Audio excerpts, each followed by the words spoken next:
اقرا پڑھیے، بسمی نام کے ساتھ، ربی کا اپنے رب کے، الذی خلق جس نے پیدا کیا۔ یہ پہلی وحی ہے۔ گویا کہ پہلی وحی میں ہمیں بتا دیا گیا ہے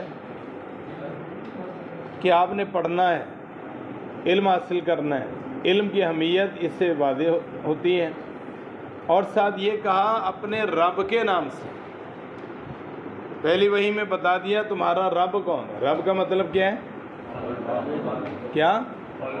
پالنے والا، ضروریات کو پورا کرنے والا، رب العالمین، تمام جہانوں کا رب، پالنہار، ضروریات کو پورا کرنے والا وہی اللہ ہے۔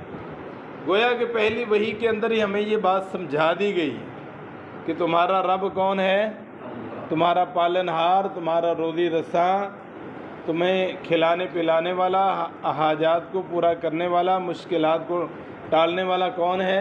اللہ۔ ساتھ یہ کہا کون سا رب؟ الذی خلق، جس رب نے پیدا کیا۔ یہ بھی بتا دیا ہمارا خالق کون ہے؟ اللہ ہے۔ اللہ تعالیٰ نے ہمیں پیدا کیا۔ ہمارا خالق کون ہے بھائی جان؟ اللہ ہے۔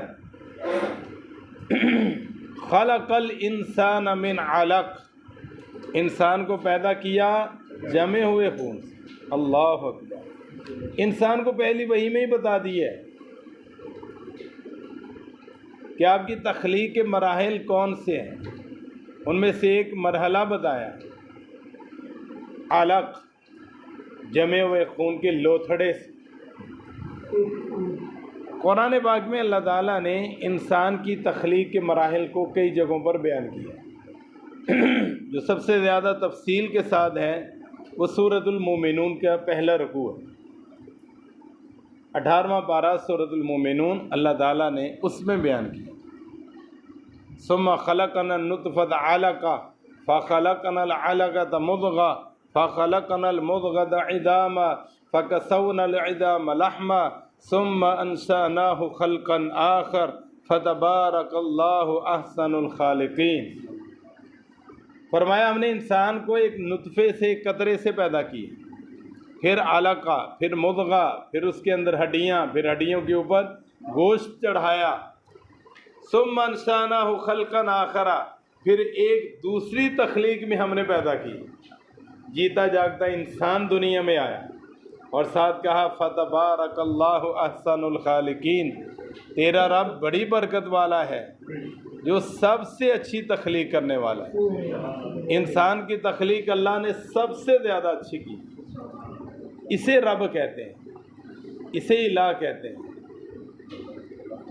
جو انسان کو ایک قطرے سے مختلف مراحل سے گزارتے ہوئے ایک اچھی صورت میں اور گھٹا ٹوپ اندھیروں کے اندر، گھٹا ٹوپ اندھیروں کے اندر یوسف جیسے حسین کو پیدا کرے، اسے رب کہتے ہیں علیہ السلام۔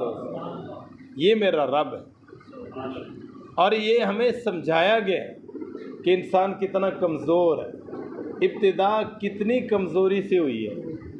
انسان کی ابتدا بھی کمزوری سے ہے، انتہا بھی کمزوری پہ ہے۔ انسان شروع میں بھی کمزور ہے، جب بوڑھا ہو جائے تب بھی کمزور ہے، درمیان میں اللہ تعالیٰ نے قوت طاقت دی ہے آزمائش کے لیے۔ یہ ہمارا امتحان ہے۔ تو اللہ تعالیٰ نے ہمیں یہ احساس دلایا کہ کہیں اللہ کے سامنے اکڑ نہ جانا، تکبر نہ کرنا، غرور نہ آ جائے، میں نہ ہو، گردن میں سریا نہ آ جائے۔ اس لیے اللہ نے ہمیں یہ سمجھایا کہ تم تو بڑے کمزور ہو، اور ہمیں احساس دلایا کہ کتنی کمزوری میں اللہ نے تجھے سہارا دیا ہے۔ جب دنیا کا کوئی سہارا نہیں تھا، اللہ تعالیٰ ہمارا سہارا تھا۔ ہمیں کیا پتا کہ ماں کے رحم میں، پیٹ میں کس طرح کے مراحل سے اللہ نے ہمیں گزارا ہے،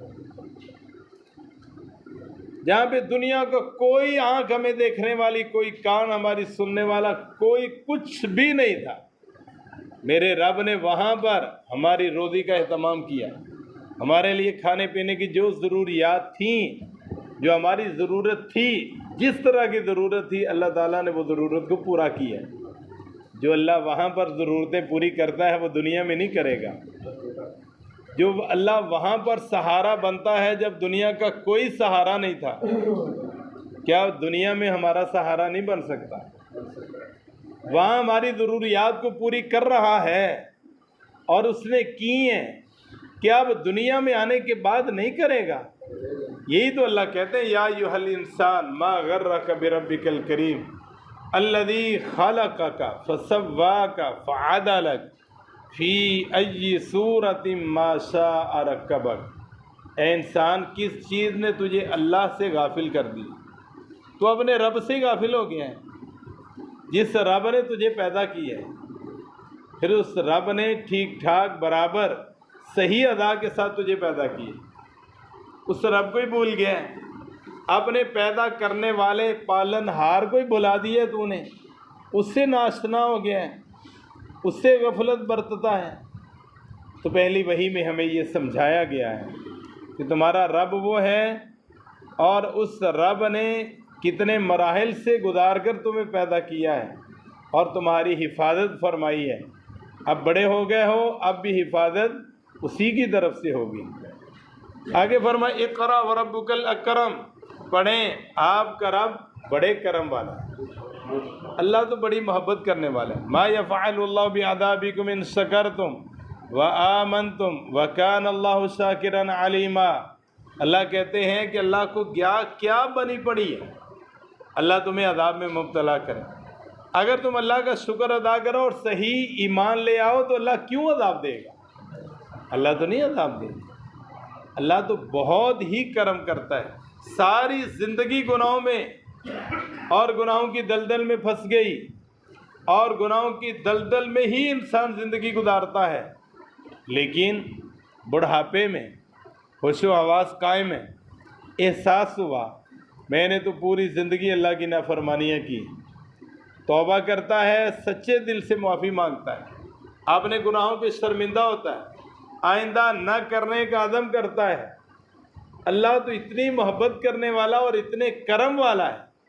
اللہ فرماتے الا من تاب وآمن وعمل عملا صالحا فاولئک یبدل اللہ سیئاتہم حسنات.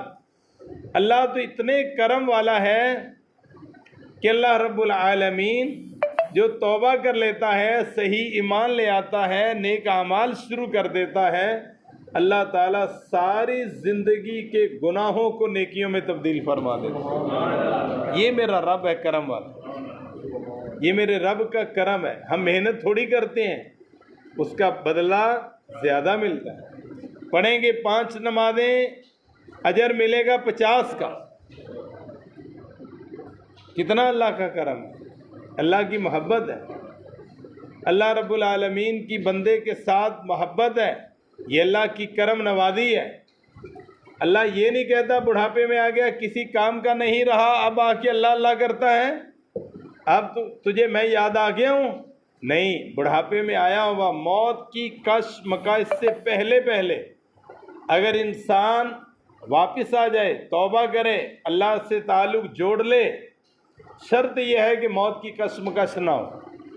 موت کی کشمکش میں تو انسان کہہ ہی لیتا ہے کہ جب موت کا وقت آتا ہے، وہ لمحات آتے ہیں اور وہ کہتا ہے لولا اخرتنی الی اجل قریب، تھوڑا سا وقت مل جائے، کاش مجھے تھوڑا سا وقت ملے، فاصدق واکن من الصالحین، میں کوئی تھوڑا سا صدقہ ہی کر لوں، نیک ہی بن جاؤں. فرعون کو بھی آخری وقت آیا تو اس نے کہا تھا بے موسیٰ اور ہارون کے رب پر ایمان لے آیا، لیکن اللہ نے کہا آلان وقد عصیت من قبل، اب آیا تو اس سے پہلے نافرمانی کرتا رہا ہے، اب تو موت کی کشمکش میں تو کہہ رہا ہے. اس سے یہ پتہ چلتا ہے رسول اللہ صلی اللہ علیہ وسلم کی حدیث بھی ہے کہ اللہ تعالیٰ نے انسان کے لیے توبہ کا دروازہ کھولا ہوا ہے موت کی کشمکش سے پہلے. اگر انسان موت کی کشمکش سے پہلے اللہ سے توبہ کر لیتا ہے، معافی مانگ لیتا ہے، اللہ رب العالمین اس کو معاف بھی کرتا ہے اور اس بات پہ خوش بھی ہوتا ہے. یہ اللہ کا کرم. اقرا وربک الاکرم، پڑھیے تیرا رب بڑے کرم والا ہے. اور اللہ کو اس سے بڑی خوشی ہوتی ہے. یہ نہیں ہے کہ معافی مانگنے آ گیا تو اللہ تعالیٰ، اللہ خوش ہوتے ہیں کہ میرا بندہ معافی مانگ رہا ہے، میرا بندہ مجھ سے استغفار کر رہا ہے، گناہوں کی معافی طلب کر رہا ہے. اور رسول اللہ صلی اللہ علیہ وسلم نے اس کی ایک مثال دی. آپ نے فرمایا کہ ایک آدمی جنگل میں سے گزر رہا تھا، لمبا جنگل تھا، گھنا جنگل تھا، اور لمبے سفر پہ جانا تھا، اور اس نے اپنا ساز و سامان اور سواری کے اوپر بیٹھا، اور ساز و سامان بھی ہے. دوران سفر سستانے کے لیے تھوڑی دیر وہ رک جاتا ہے، اور رکتا ہے تو اس کی آنکھ لگتی ہے. آنکھ لگتی ہے تو پھر جب آنکھ کھلتی ہے دیکھتا اس کی سواری غائب. اس کی سواری کیا ہے؟ غائب. اور اس کا ساز و سامان بھی چونکہ سواری کے اوپر تھا وہ بھی غائب. اب پریشان ہوا کہ یہاں پر تو نہ کوئی انسان، نہ انسان ذات کی کوئی چیز ہے، اب میں تو یہاں سے جا بھی نہیں سکتا، اب تو میری موت ہی موت ہے.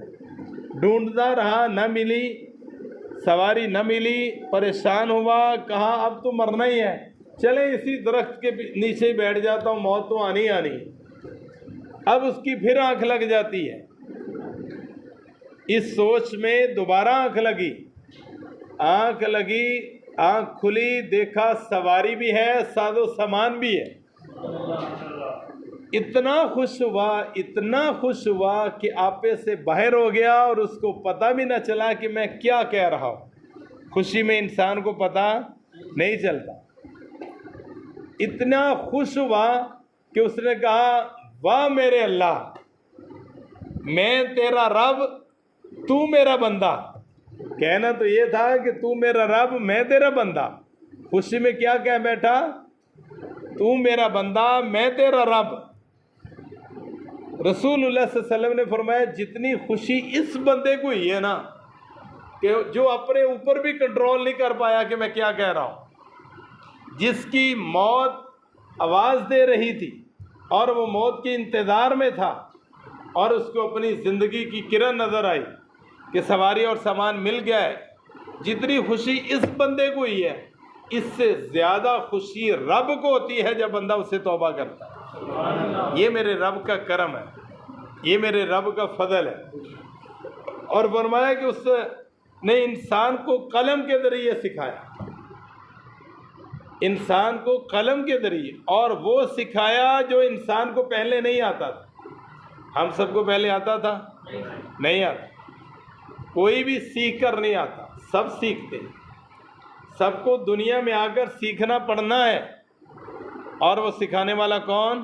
اللہ ہے. کتنی بد نصیبی کی بات ہوگی اللہ سکھائے اور اس کی نسبت میں اپنی طرف کروں.